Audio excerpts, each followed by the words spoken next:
Boa noite, meus irmãos. Vamos dar início à nossa reunião de fluidoterapia da noite de hoje, onde todos juntos vamos mentalizar a casa de Miguel, buscando assim entrar em sintonia com os trabalhadores espirituais da nossa casa e da nossa reunião, para que todos juntos possamos vibrar por esses irmãos que se encontram enfermos do corpo e enfermos da alma, e assim buscar uma melhora para todos nós. Que Jesus nos ampare hoje e sempre.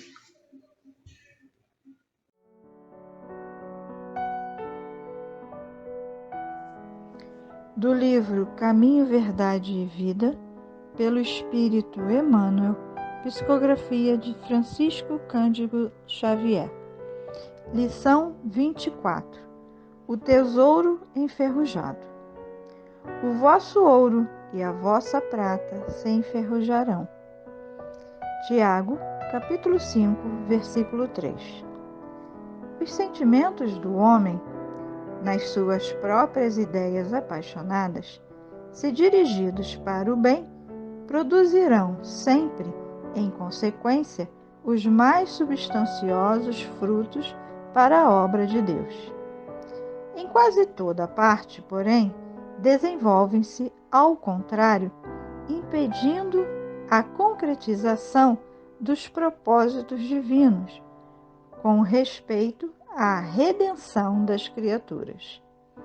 De modo geral, vemos o amor interpretado tão somente à conta da emoção transitória dos sentimentos materiais. a beneficência produzindo perturbação entre dezenas de pessoas para atender a 3 ou 4 doentes. A fé organizando guerras sectárias.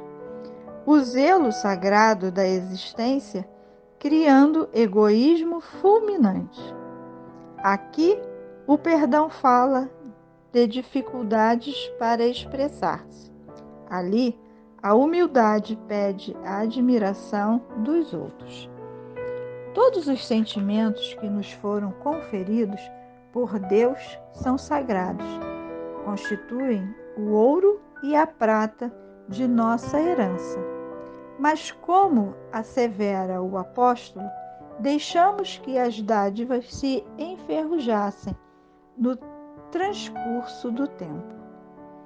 Faz-se necessário trabalhemos afanosamente por eliminar a ferrugem que nos atacou os tesouros do Espírito. Para isso, é indispensável compreendamos no Evangelho a história da renúncia perfeita e do perdão sem obstáculos, a fim de que estejamos caminhando verdadeiramente ao encontro do Cristo. Graças a Deus.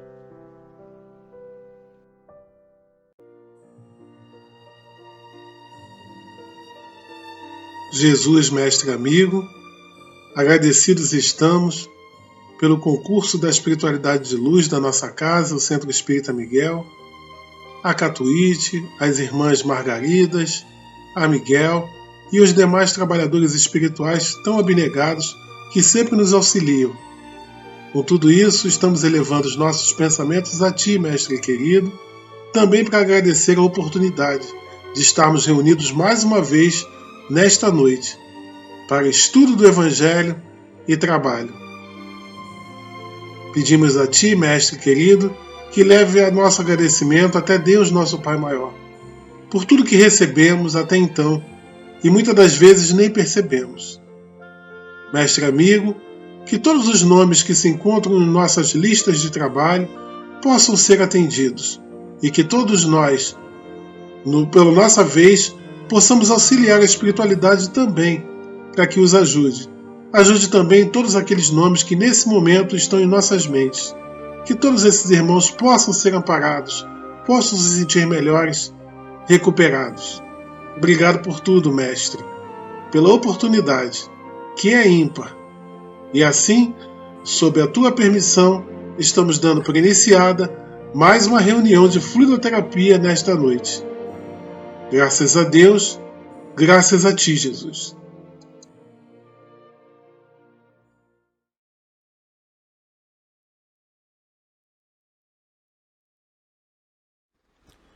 Boa noite a todos, sejam muito bem-vindos. E dando continuidade ao estudo do Evangelho segundo o Espiritismo, a coletânea de preces, lá no capítulo 28, no item 77, ele fala sobre prece pelos doentes e pelos obsediados. E o prefácio diz assim: as doenças fazem parte das provas e das vicissitudes da vida terrena. São inerentes à grosseria da nossa natureza material e à inferioridade do mundo que habitamos. As paixões e os excessos de toda ordem semeiam em nós maus germens, às vezes hereditários. Nos mundos mais adiantados, física ou moralmente, o organismo humano, mais depurado e menos material, não está sujeito às mesmas enfermidades, e o corpo não é minado abruptamente pelo poder corrosivo das paixões. Temos, assim, de nos resignar às consequências do meio onde nos coloca a nossa inferioridade, até que mereçamos passar para um outro meio. Isso, no entanto, não impede que, esperando que isso aconteça, façamos o que de nós depende para melhorar as nossas condições atuais. Se, porém, malgrado aos nossos esforços não o conseguirmos, o Espiritismo nos ensina a suportar com resignação os nossos males passageiros. Se Deus não houvesse querido que os sofrimentos corporais se dissipassem ou abrandassem em certos casos, não houvera posto ao nosso alcance meios de cura. A esse respeito, a sua solicitude, em conformidade com o instinto de conservação, indica que é dever nosso procurar esses meios e aplicá-los. A par da medicação ordinária, elaborada pela ciência, o magnetismo nos dá a conhecer o poder da ação fluídica e o espiritismo nos revela outra força poderosa na mediunidade curadora e a influência da prece. Ora, irmãos, nós devemos sempre orar pelos espíritos enfermos, né? Principalmente pelos que estão sofrendo e ignoram a bondade de Deus. Mesmo que seja uma alma devedora em todas as circunstâncias, não importa, seja uma alma violenta em todas as suas atividades, devemos a ela o quê? Um gesto cristão, oferecendo sempre as nossas orações e o nosso carinho, para que possa modificar as suas intenções e despertar em seu coração o interesse de ser útil aos que sofrem igualmente. Não é perda de tempo, como alguns pensam, né? E certas filosofias ensinam, é dever do homem de bem orar pelos que sofrem ou causam sofrimento aos outros. São os doentes que precisam ser tratados, não é verdade? A prece não vai mudar os desígnios de Deus, nem tampouco diminuir as provas dos que incorreram em faltas, não é verdade? Porém, a prece é uma força poderosa que parte de um coração misericordioso, que se instrui com Jesus.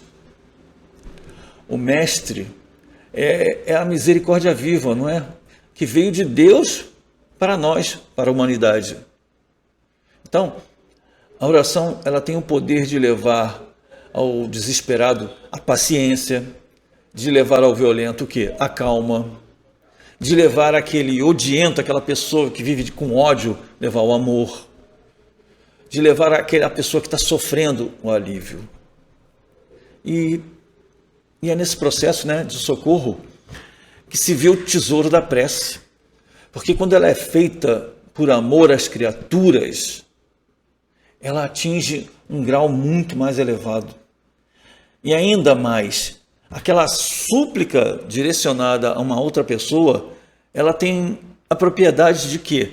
De condicionar no espírito visado, né, daquela criatura, os sentimentos que a acompanham, fazendo com que, de modo que o aliviado medite sobre essas bênçãos, né, que ele está recebendo de alguma maneira e que tenha um ensejo de se modificar, de modificar seu modo de vida, passando a trabalhar dentro de si, aprimorando seus pensamentos, aprimorando suas palavras e suas obras, pelo simples toque de uma oração a serviço da caridade que o atingiu.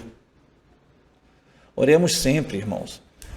Entretanto, esquecendo o fanatismo que sempre carrega o apego às coisas materiais, acreditando mais nas formas do que na energia que circula em nome daquele que é tudo para os outros, né? Então, devemos orar pelos doentes? Claro que devemos.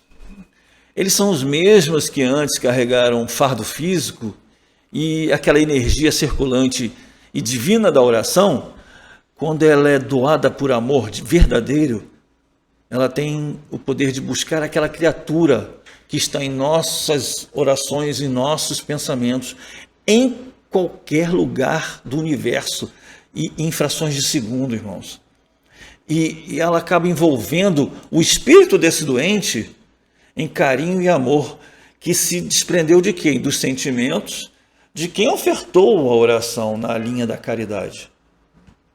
Olha como isso é importante.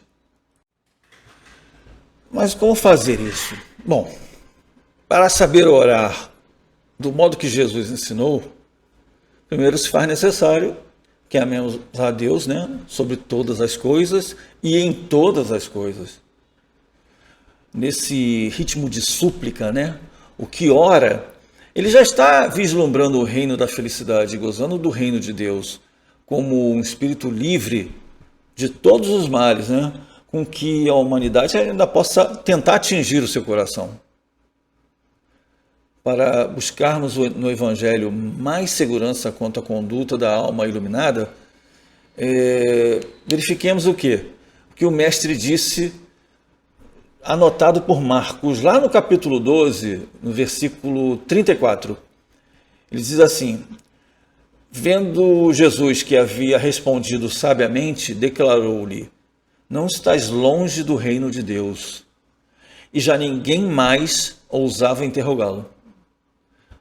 Bom, ele quer dizer o seguinte: o primeiro passo para o caminho da serenidade é não responder à ofensa, porque o agravo ele vem com o magnetismo inferior do ofensor. Ele já vem com aquele magnetismo pesado daquele ofensor e ele cria um ambiente propício para as discussões, aquelas discussões banais, de modo que pode surgir aí a discórdia e mesmo até uma inimizade que pode durar até por tempo indeterminado. Nós não sabemos. A violência é fonte de sofrimento e de mal-estar. E em seu lugar deve nascer o quê? O perdão. É claro que isso às vezes fica difícil, passa a ser um fardo para nós, mas temos que tentar, porque o perdão, ele acerena todas as fúrias. Se o ofensor continuar, os espíritos superiores isolarão suas investidas naquele homem de bem que ele está tentando prejudicar. E ele, esse ofensor, ele ficará a sós com as suas maldades e suas paixões inferiores. É útil, sim, orar por esses espíritos doentes também, em qualquer estágio que se encontrarem, porque a prece do coração em Cristo é luz que estabiliza a harmonia, para onde for direcionada. Vamos lembrar, quantas vezes o Senhor subiu ao monte para orar? Isso acontecia sempre, e ele chamava à sua companhia alguns dos seus discípulos, na verdade. Ele, o mestre dos mestres, que conhecia tudo, que conhecia toda a ciência e a filosofia espiritual, ele não iria se esquecer dos mais necessitados, daqueles que estavam doentes do corpo e em desespero. Quem poderia dizer que o Cristo, quando orava, não incluía os doentes? Os judeus, eles tinham muitos profetas e inúmeros sacerdotes, na verdade, que lhes ensinavam a orar, eles ditavam as regras estabelecidas por Moisés. A prece, ela é tão divina que é usada em todos os planos da vida maior. Essa prece, ela é uma força de Deus em favor da harmonia. A oração, a gente sempre fala isso aqui, que a oração é o canal através do qual podemos nos comunicar com quem? Com Deus. E Ele receber a vida e doar o amor para nós. Vamos lembrar daquela passagem de que Jesus subiu ao Monte Tabor, para orar. E nesse exercício divino que ele subiu lá naquele Monte Tabor, aparecem para ele Moisés e Elias, e com os quais ele confabulou demoradamente, chegando a ponto de os discípulos os perceberem de tal forma visíveis que queriam até fazer tendas para eles. Olha como é valiosa as preces dos encarnados, Olha como é valiosa as preces em favor de doentes do corpo e da alma. Os anjos da guarda, os nossos anjos da guarda, oram sempre para o melhor entendimento de nós, dos seus tutelados. Disse uma vez também Jesus, anotado por Marcos, no capítulo 12, versículo 17, ele diz assim: dai a César o que é de César e a Deus o que é de Deus. E muitos se admiraram dele. Ora, com o dai a César, podemos interpretar os cuidados que devemos ter na separação dos valores ante a sociedade, na separação dos valores ante a família e Deus, porque são as obrigações morais. E uma das obrigações morais é a oração. Orar pelos que sofrem, orar pelos doentes é nosso dever, porque a oração bem sentida e com amor, ela alivia e dá principalmente esperança aos sofredores. A oração é força de Deus que nasce no coração do Espírito, em todos os planos da vida, nesse e no outro. E interessante que o que mais me chamou a atenção nessa mensagem que foi lida, aqui por Kardec, designar os males como uma origem das doenças, foi a origem das patologias. O que dá assim, causa uma certa surpresa pela época que foi escrito, porque Kardec ele escreveu isso há muito tempo atrás. E ele deu 2 caminhos para a gente entender quais são as origens das doenças que nos acometem. Quer ver? O primeiro é que as doenças, elas são consequências naturais da nossa inferioridade, do nosso corpo material e da nossa matéria, essa matéria grossa, E, consequentemente, ligado a isso, o mundo em que nós estamos vivendo. E, mais principalmente, diz que a origem das doenças está nas nossas paixões, no nosso emocional. Isso que ele quis dizer, é no nosso emocional. Essas paixões que ele se refere é o nosso emocional. Kardec está falando em 1864 de doenças psicossomáticas que estão relacionadas ainda com os nossos problemas emocionais. Nossa, isso foi em 1864. Que esse é um processo de ligação da doença física com a doença emocional. E quando nós entendemos melhor esse processo, nós aprendemos a superar as dificuldades que nos acometem. A prece para as pessoas adoecidas, desde há muito tempo na humanidade, ela vem sendo usada como um recurso. A própria ciência, não sei, muitas pessoas já devem ter lido isso, a própria ciência, ela atesta e confirma a eficiência da prece na cura das doenças. E Allan Kardec, ele preocupado com essa situação, pensou, se a prece cura os doentes, então ela é um poderoso recurso, um poderoso socorro e um poderoso auxílio em tudo que se faz. Mas que não basta sentarmos e orarmos, porque Deus acode a quem trabalha, a quem age no bem. Então, não vale só pedir, orar e ficar esperando. É preciso o quê? É preciso que nos movimentemos. Quem aqui já não ficou doente? Quem já não visitou um doente e chega lá para fazer uma oração? Ou recebe alguém que vem fazer uma oração? Quem aqui? A gente não sente aquela oração que ela revigora a nossa alma? A gente não consegue sentir isso? Não dá um encorajamento quando alguém nos faz uma prece, ou quando nós fazemos uma prece para alguém? Não dá uma esperança para poder os medicamentos fazerem efeito? Seja por uma visita ou por uma chamada telefônica, um WhatsApp, temos que ter o cuidado para fazer o que? Não desencorajar o doente. Tipo assim, é dizer, nossa, como você está bem hoje, como você está disposto, cabelo bonito. É injetar energia boa para essa pessoa. Não é só fazer preces, é dar uma injeção de ânimo. Aí a pessoa já se revigora, na verdade, ela já se sente até bem. E os espíritos também intervêm. Irmãos, aquele momento em que o doente cria esse ânimo, os espíritos estão em volta também fazendo suas intervenções para cuidar dele.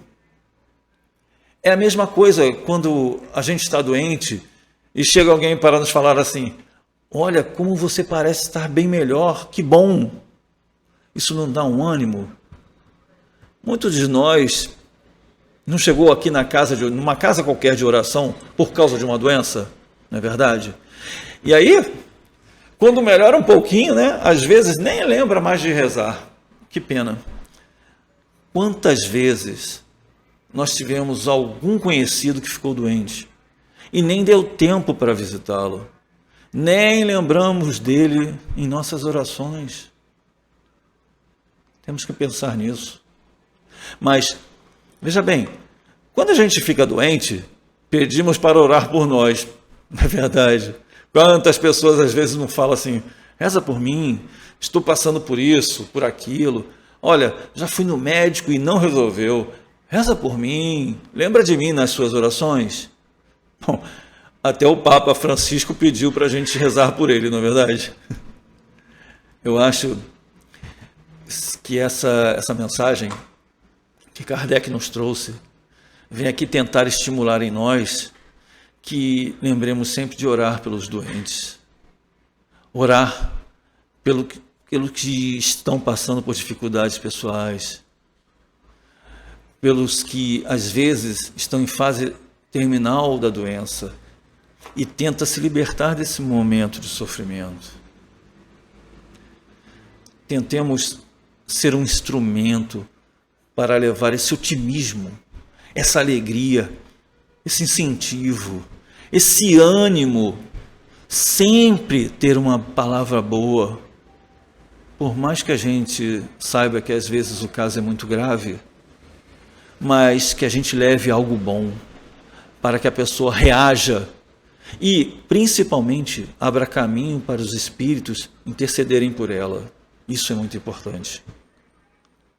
Nós, irmãos, podemos ser um instrumento poderoso através do qual os espíritos vão interferir e ajudar nesse doente. Então, que nós possamos sempre dar algo bom, um estímulo às pessoas. E dentro das possibilidades, né, dentro da fé de cada pessoa, não importa, que nós possamos levar o entendimento da vida eterna, de que Jesus vem aqui nos ensinar. Nós estamos aqui para curar os nossos espíritos, para curar as nossas almas. Mesmo que para isso, às vezes, precisemos passar por alguma doença, por algum sofrimento físico. Que Jesus abençoe a todos. Muita paz. Graças a Deus.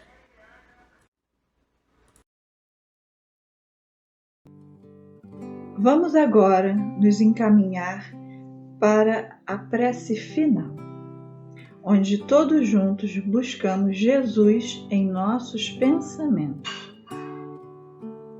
para aproveitar melhor essas vibrações de saúde, de equilíbrio e de harmonia para o nosso corpo físico e espiritual. Que Jesus ampare a todos nós, hoje e sempre. Quanta luz nesse ambiente, descendo sobre nós, vibrando em nossa mente.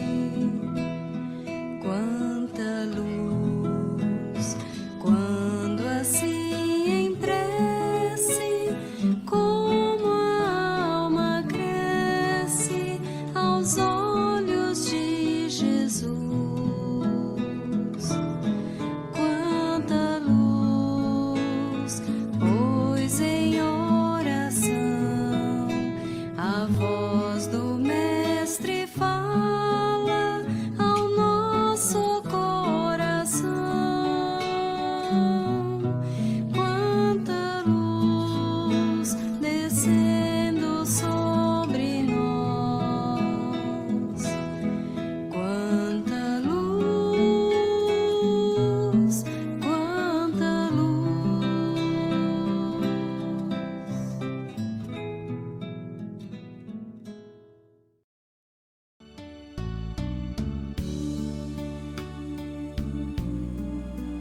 Jesus, Mestre de Luz, nossa reunião vai terminando e agradecidos estamos por tamanha oportunidade.